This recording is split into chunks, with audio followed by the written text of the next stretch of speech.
Estamos iniciando mais uma edição da Sessão TV Atende. A nossa convidada de hoje é a médica ginecologista, doutora Eliana Soares Afonso Sala. Doutora Eliana, seja bem-vinda à Sessão TV Atende. Obrigada aí, viu, pelo convite, né, para falar um pouquinho sobre esse tema tão importante, né, para a nossa população.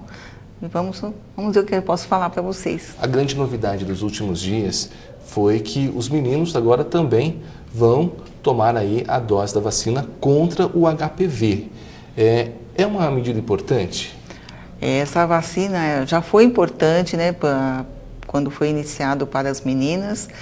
Já poderia ter sido, inclusive, iniciado para os meninos, mas talvez por alguma questão aí financeira, não sabemos muito bem por quê, mas não é dentro da saúde, não. Não foi iniciado para os meninos, mas, graças a Deus, vai começar também a ser passado para os garotos, porque a doença não é só das meninas, a doença também é dos meninos. Então, o relacionamento dos dois, um passa o vírus para o outro e eles vão desenvolver a doença, talvez os meninos com menos intensidade, mas vai ter também comprometimento, como a gente vai falar mais para frente. No caso, o HPV, ele age de forma diferente no menino e na menina? As regiões afetadas pela doença? O HPV, vamos começar assim, o HPV é um vírus, hoje existe mais de 200 tipos de HPV, existem alguns HPVs que são bonzinhos, são aqueles que provocam as verrugas, esse eu falo que é o HPV bonzinho, porque as verrugas não vão trazer doença grave como um câncer em geral. O problema é que nem sempre a gente vai ter a verruga, às vezes a gente vai ter outras lesões, tá certo? No menino, no caso do menino, que você perguntou, as lesões são na região peniana, no escroto, né? Isso dependendo do tipo de relação. Se for nessa área genital, esse HPV, ele pode ficar albergado nessa região por anos e anos, e futuramente ele vinha a desenvolver um câncer, né? Se for um HPV que não é da verruga, mas é sim de outros tipos de lesões, de outras doenças, como o câncer, ele vai desenvolver uma doença na região anal, tá certo? Principalmente de pênis, tá certo? Então vai desenvolver, mas talvez por uma resistência um pouco maior, a doença parece menos incidente do que na mulher. Talvez o epitélio do colo do útero, ele seja mais acessível ao HPV. Você fez uma pergunta que dá para pensar. Então, por que no colo do útero é tão fácil o acesso? Nas meninas, nesse período da adolescência, o que a gente vê é que o epitélio, né, que recobre o colo do útero, ele ainda está um pouco imaturo. Então, ele vai existir, ao longo desse período da vida da jovem, uma cicatrização, né, uma reepitelização desse colo. E com a iniciação da atividade sexual muito cedo e com o uso de anticoncepcionais, esse trabalho que deveria ocorrer, né, fisiologicamente na menina, não acontece. Existe uma dificuldade para isso acontecer. Então, esse epitélio descoberto, né, então ele fica mais vulnerável à ação do HPV. E coisa que não é do menino, ele não tem essa exposição. Então, talvez por esse fato, né, do colo estar mais vulnerável do que a área genital masculina, a menina normalmente ela tem acesso ao HPV e à infecção por ele.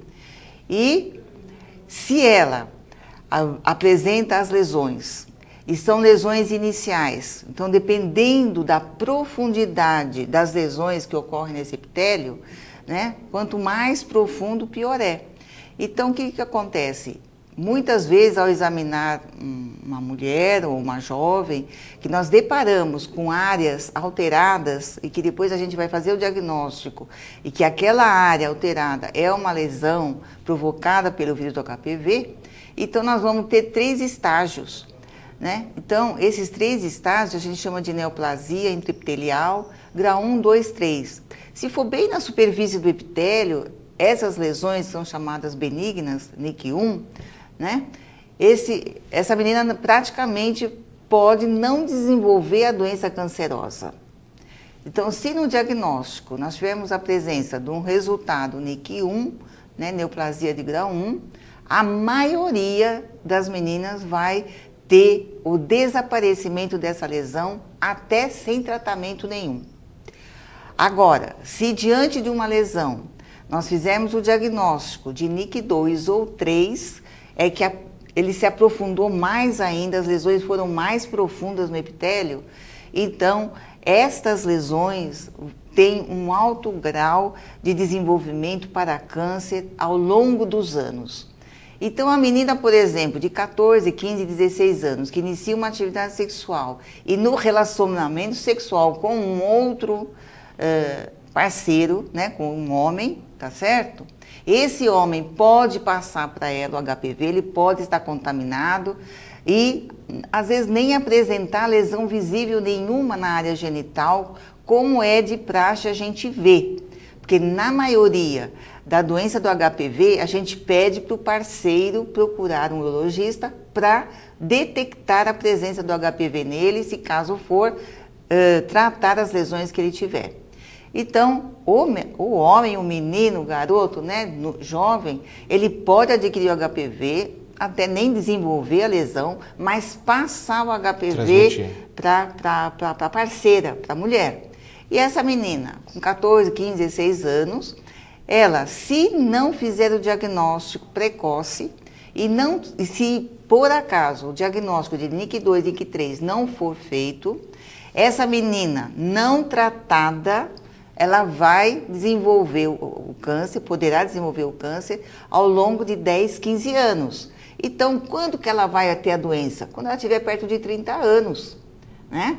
Então, como a gente já viu, né, aqui no nosso consultório, no materno infantil, detectar mulheres com 26, 27, 28 anos, já com o NIC3 e até o carcinoma já em desenvolvimento.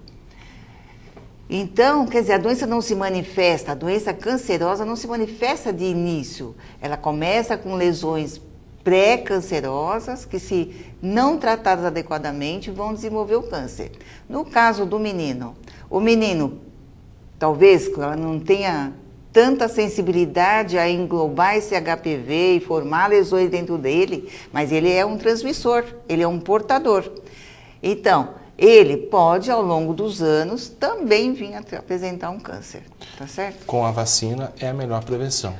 Aqui a vacina é a melhor prevenção. Então, a mulher começou a tomar vacina, a gente percebeu que não tem praticamente problema nenhum com o uso da vacina, né? Nós tivemos só coisas simples, né, tratáveis com a vacina, sem nenhum problema grave. Da mesma forma, os meninos vão tomar a vacina e vão também ter esse desenvolvimento muito bom de não acontecer nada grave com eles com essa vacina.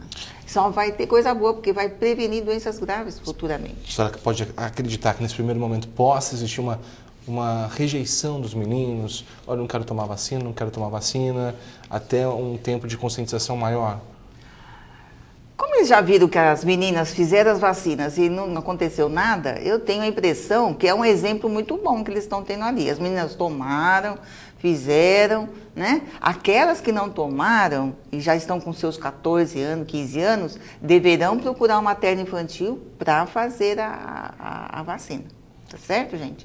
E os meninos, com esse exemplo, né, que tiveram, né, então poderão fazer a vacina sem problema nenhum. Se vai haver rejeição, claro, sempre tem um ou outro que vai, mas eu acho que ele tem, ou a família, se tem algum medo, algum receio, deve procurar a unidade nossa do materno, relacionado com a vacinação, para se esclarecer.